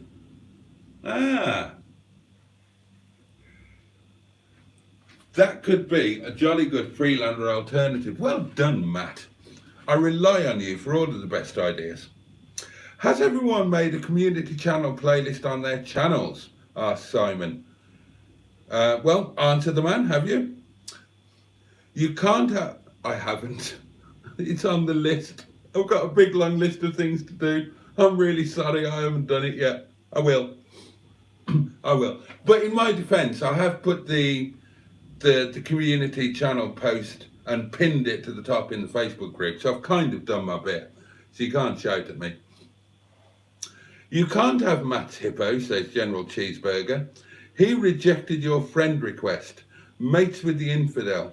Once the squadron can roll, we will visit him. He didn't request my friend, he didn't reject my friend request. I didn't send one. He rejected my application to join his group. He has a Fans of Furious Driving Facebook group, which, for all I know, some of you will be a member of. I don't know, I can't get in there. My membership application was rejected. So, yeah, I'm on the step with Pingu now. I'm on the unloved, the cast-asides, the unclean, the unwelcome. Nobody talked to me on Twitter either. I don't care. I don't want to be in their silly club anyway. We've got our own club and it's better. It's more betterer. City Rover plans, asks Matt. Yeah. Nothing's happening. I don't... Right, City Rover plans. The plans are to contact Autoglim, to give them a really polished presentation and to get them to fund the City Rover project. Those are the plans. Okay, so I have got plans. Oh, hello, Steve is with us. Blimey, that's nice. And GPS. Good morning, chat, and obviously the one and only lanky streak of piss. I love you too, GPS. Is it sacrilege, asks my friend Steve, who Ollie Owls is the channel, and he is one of our community channels, and Steve has been my friend for many, many, many years. Is it sacrilege on your channel to talk about a 620 Ti? No, of course not. It's a Rover, and it's a wonderful Rover, one of my favourites. It's the only Rover I've had, but it was fucking quick. What's up with Brian, asks Mustard. He's doing the, right. He's losing complete electrical power. Everything is just going and then coming back immediately, except the last time it didn't come back immediately. It took a while. So we've decided that it's either an issue with the battery terminal, or the earth strap again, which was obviously an issue before. I thought I wasn't gonna get home tonight, but he did. Oh, he did get me home. That needs investigation.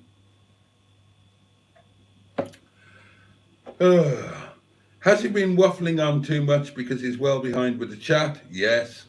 The 620 Ti was a nice Honda. I had this discussion with Mustard on Monday. I don't think we recorded it, but I said to him that a lot of people's favourite Rovers were like the R8 or the 600 or whatever. And I said, do these people, these Rover fans who pick out their favourite Rovers, do they realise that what they actually are Honda fans? And he took that as a personal slight, which I was very glad about. But it is I think it's a genuine thing. A lot of people's favourite Rovers are Rovers that were based on Hondas. And there's probably a bloody good reason for that. They were fabulous cars. I'm a fan of Honda. My mother had a series of Hondas and I loved each and every one of them.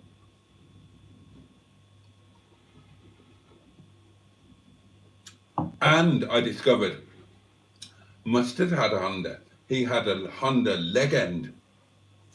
He had a Legend. Yeah, cutting out is... Oh, 48 quid for a gimbal on eBay, brand new, only a couple left. Yeah, might as well be 48,000 quid, Matt. PayPal equals instant access, i.e. for your heating tomorrow. Yeah, take the point, Black Lines. I will put on the about thing. Busy chat and waffling. Oh, Boaty, says Mike. Oh, now then. Just took a beautiful Land Rover Freelander in part exchange that would do you, mate. Oh, now then. Oh, Oh, we can get all excited about that now then. Would it fit the and that would fit the hard top in the. I need to speak to you, Mike, don't I? A beautiful Land Rover Freelander. Oh.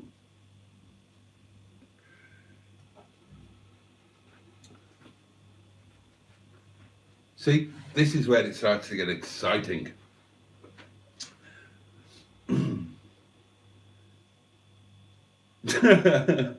Bring Brian over and we'll sort him, or rather, I will. Sage mustard. Oh, bless you, mate. Yeah, I'll bring him. I'll bring him on Monday. We can have a look. I bet it's. Well, yeah. We'll have a look. See. No need for me to get on YouTube, says Stephen S. Paul. I find money in cars all the time. Bloody hell. Found $313 in a glove box yesterday. Dear me. Oh, right, now everybody's asking what's wrong with Brian. Where were you at the beginning when I explained it all? What the sodding hell's that? Oh, God, no idea. Hang on. Right. Okay. Oh. Hey?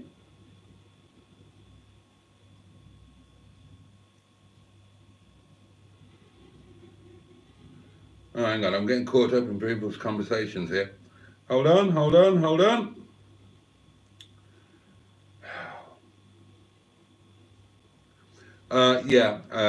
Yeah, we get that as well, Mike. No matter how hard you try to get them to order direct with the restaurant, they want to use the apps. Because the apps, their business model is to make it as easy as possible for the customer. So unless you're going to invest millions of quid in having an app to equal theirs, it's going to happen.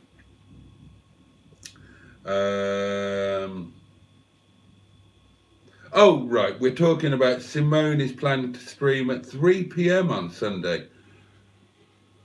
Can I be honest? Don't hate me. I wouldn't watch that. That's F1 time. Oh, no, it's not. There's no there is no F1 on Sunday, is there?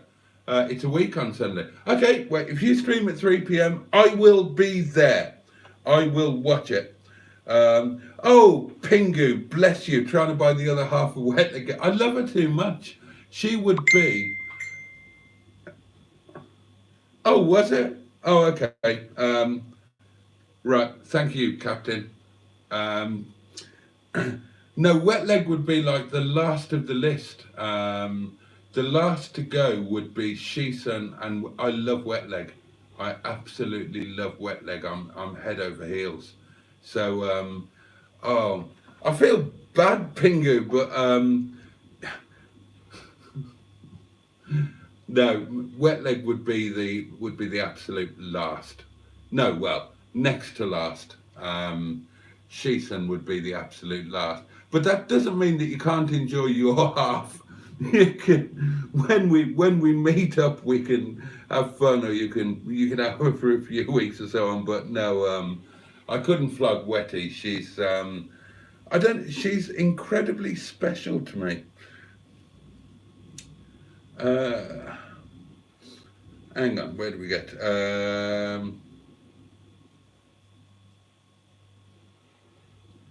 Hang on. Simon's off to bed. I don't like yogurt, Jimmy Quinn. I just nicked the bucket.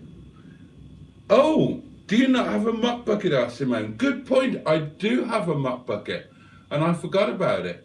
But I only think about that in terms of the mop. It's a very cheap mop bucket. It wouldn't be good for washing cars. It's too flimsy. It's one of those ones from Doings. Do you wash your cars out of a yogurt carton? Effectively, yes, Bad Books, I do. Boaty, Yao Min Lai. Oh, well, now we're into Mr. Dave's, aren't we? Mr. Dave's. I'd forgotten about staff coat, yeah. My wife is turning at me. Yeah, well. Oh, Matt! Bloody hell. That tickling stuff has to stop. You can talk. You tickled me, Mustard. You stroked my hair and commented on how soft it was. Oh dear, oh dear, oh dear. Oh, General Cheeseburger's off.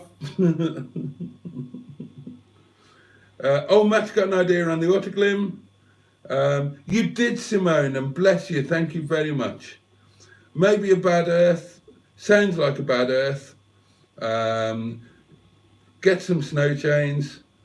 I know you give ping warnings, Matt, but I don't read them until an hour after you've pinged me.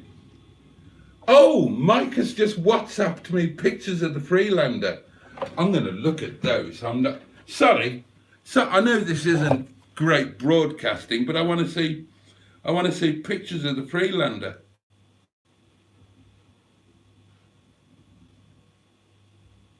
Oh, and there's lots of them. Hold on.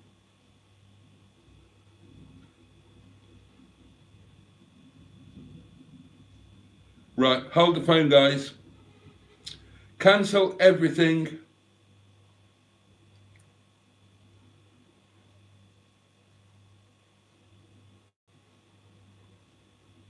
Oh, it's leather. It's leather. Right. I know you're not going to see these, but this is the Freelander. These are the pictures of the Freelander that Mike has sent. It's the right colour. It's silver. And it's got the right interior. It's black leather interior. Oh, you can't see them. Oh God, it's lovely. Let's have a look at that one. Zoom in.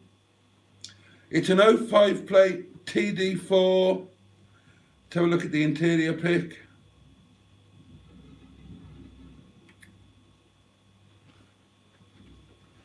Oh. I'll look at those pictures properly and salivate and get properly excited. But Mike, I'll have it. I'll have it.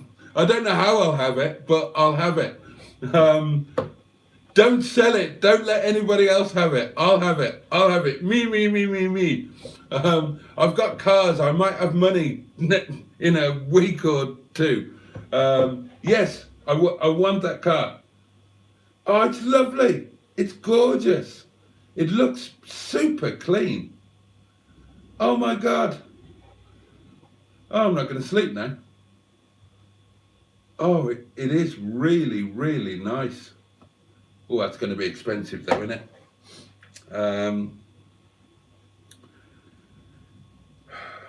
Good God, I've actually caught up.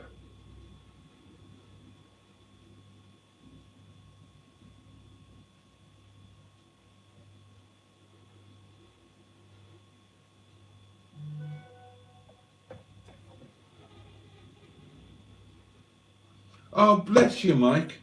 Yeah, totally. We'll make that happen. Come hell or high water, I will make that happen. Oh, is that the Freelander that Chop's cleaned up? Oh, I don't know. Oh, you're not asking me, are you? You're asking. Sod off, GPS. Oh, I'm all excited now. It's gorgeous. It's absolutely gorgeous. Is it a known car? Freelanders are great. I agree. And God knows, after what I've been through tonight, I need one. I need one as a permanent memory. It's all very well having emotional attachments to various cars and so on and so on and so on. But if you live where I'm the only person here that doesn't have a 4x4. I used to. I don't at the moment, and it's daft. It's just absolutely daft.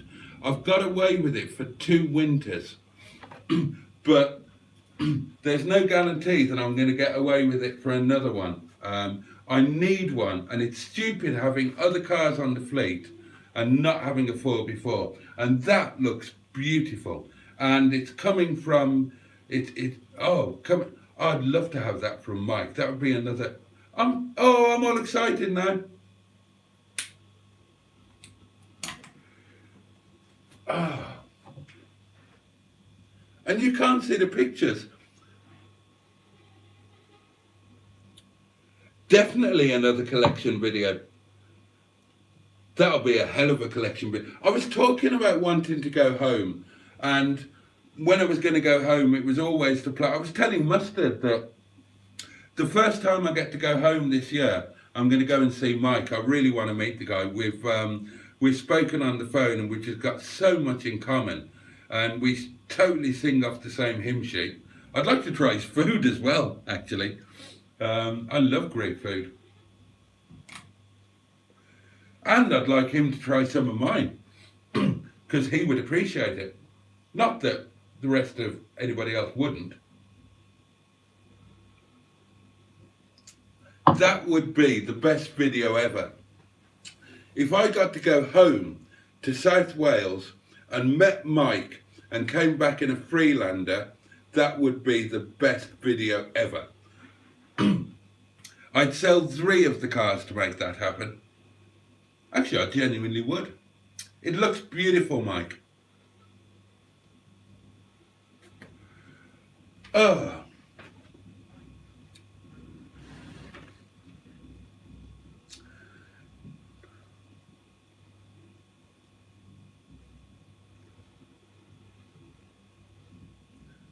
Right, okay.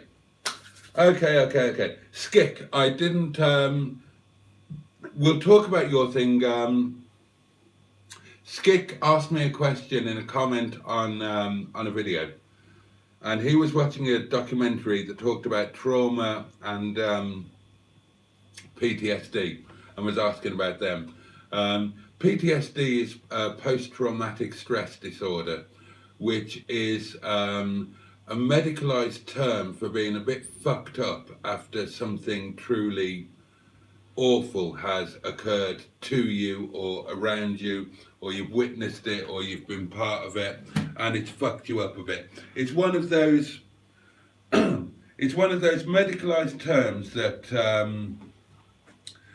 that means that something that was just a shitty part of life for various reasons becomes an actual condition. And sometimes I don't approve of that, because sometimes it's just something that you should be able to just deal with. It's just part of life, becomes medicalized, and instead of dealing with it yourself, because it has a name, you get treatment for it that you shouldn't really need. But PTSD doesn't fall into that category. PTSD is, a really serious thing. So, for example, going back to the chat the other night, if you've been in warfare and your mate has been killed, or you've had to kill somebody or something like that, and that's going to live in your head forever and ever and ever. That's an example of PTSD. Anything that causes, it's the mental and emotional and sometimes physical after effects of something traumatic that's happened to you. And the other one you asked about was trauma, and that can have a kind of double meaning. It's kind of an impact on you, but that impact can be physical or mental or emotional. So you can have, like, they use the term blunt trauma, meaning a blow, a physical blow, but obviously trauma can refer to an emotional experience that you go through.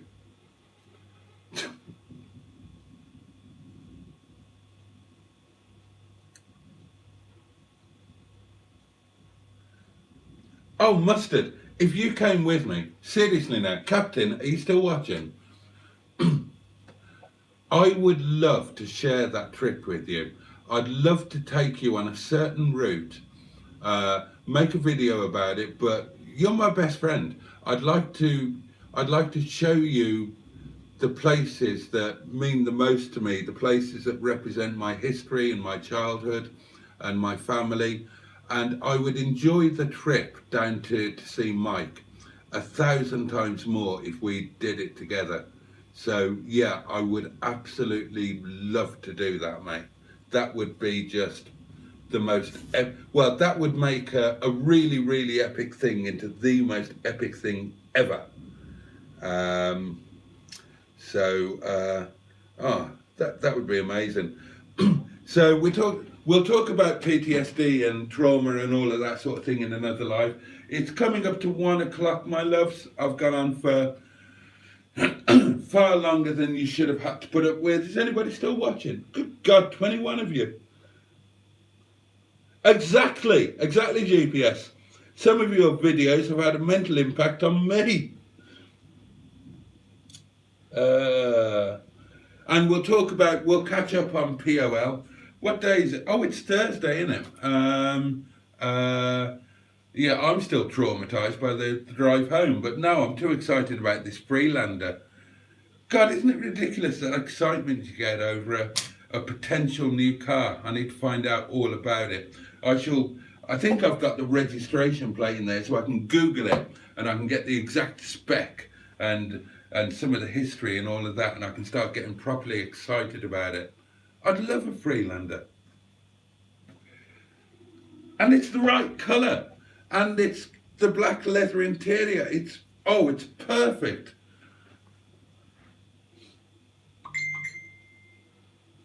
Right, I'm being pinged again. Right, at least I've read the incoming ping thing. Right, let's all say goodnight. It's that kind of time, isn't it?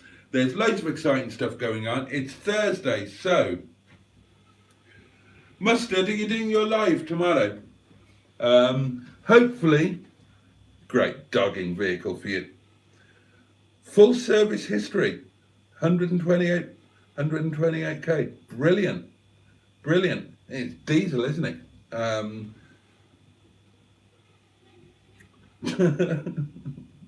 want it, Mike. Don't let it go anywhere. We'll do whatever we need to do to make it happen. And then Mustard and I will come down together, and we'll that'd be an epic night, wouldn't it? That'll be an absolutely epic night. So let's say good night. 2-litre diesel, perfect. It's the perfect car. It is the perfect car.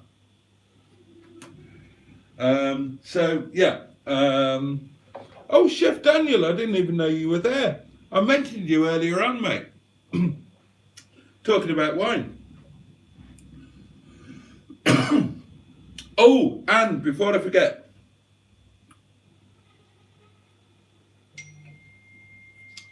another massive shout out to Mickey, who is our latest channel member. I spotted it by accident. I think he joined at some point today or possibly late last night. But that's brilliant. You're probably not still watching, but thank you so much. Thank you for the support. Right, so it's Thursday night. Community lives. We've got Mustard is going live at 10 o'clock tomorrow. So don't miss that, whatever you do. I will miss the first hour or hour and a half of it, but I'll watch it on catch up, and I'm sure I'll be there for the end of it, because he's he's got the bug now, and he's doing the same as me. He just keeps going and going and going. So there's your community live for tomorrow. You've got Simone at 3 o'clock on Sunday, and there's the Facebook group and everything else, and so have a fabulous time. Look, it's going to be freezing tomorrow, darlings. You just look after yourselves, take care, do whatever you need to do to stay warm, burn a neighbour, something like that. Thank you all for your company. I really enjoyed tonight. I'm trying to find the thing to play you out to. That's it. And I need to unmute. I need to pause, unmute. Right. Yeah, it's been really, really good tonight. Thank you to everybody for, thank you for being here. Thank you for the people who've given me suggestions for this, that, and the other. Thank you for anybody those of you who bunged a few bob. Thank you to Matt for deploying the mustard the muff magnet emoji. Oh, what's for supper, says GPS? Good question. Well, see, I was going, but I can't. I've got to tell you what's for supper. Okay. This is what we call soup. It's leftover curry sauce from yesterday's staff curry. So that's for supper with a bit of this tandoori chicken, one of those, and I'll add some fresh tomato, and I've got naan bread. So that's supper tonight, and this chicken will also be lunch tomorrow, as I mentioned earlier, with some sort of savoury rice that I'll make and some salad.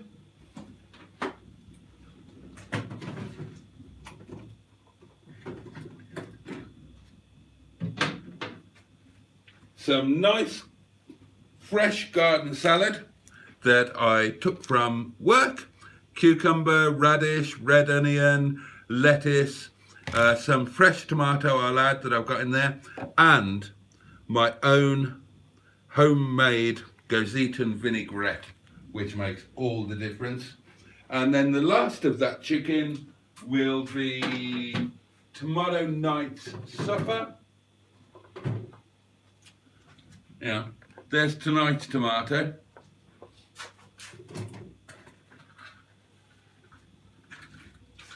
And I've got 2 left.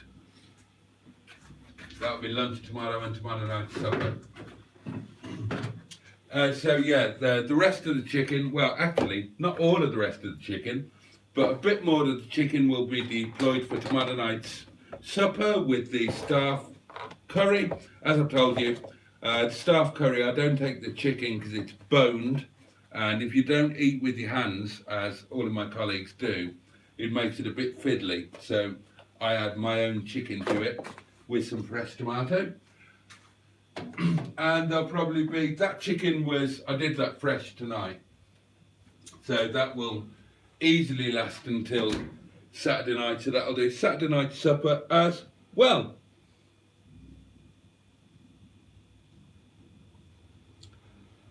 Why was Simone's comment hidden? She only said bye-bye. Fresh tomato, the man has contacts. No, don't worry about it. It's all nearly over with. The supermarkets have lifted their restrictions on salad leaves and cucumbers, and they expect to do the same with tomatoes and peppers very, very soon. It's all getting back to normal. So, oh dear, I'm so sorry. I mean, there was no need for that. Look, I know you're excited about the Freelander, but, you know, burping, really? On a live stream to your kind, thoughtful, lovely audience? You're getting as bad as mustard. I must go. I don't want to. I want to stay here talking to you all night. But there's going to be stuff to do tomorrow, isn't there? For me and for you. Just having a look outside. Yeah, tomorrow could be challenging, but it's been amazing. Thank you so much, everybody. Thank you, Mike, for finding me the perfect Freelander. I'm looking forward to talking to you. Thank you to everybody. I'll just stop saying thank you. Just go. Let them go to bed. Fuck's sake. Good night.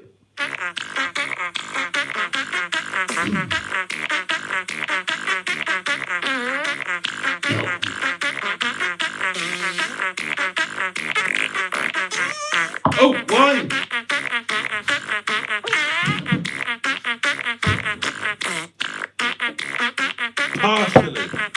especially frozen. Oh, big wine turd. Big wine turd. Oh. Oh dear.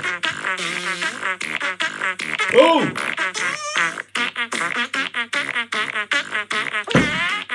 Big old wine turd there, my love.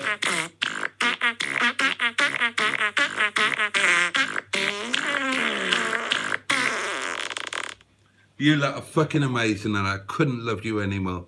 Thank you, stay safe and warm, take good care and see you next time.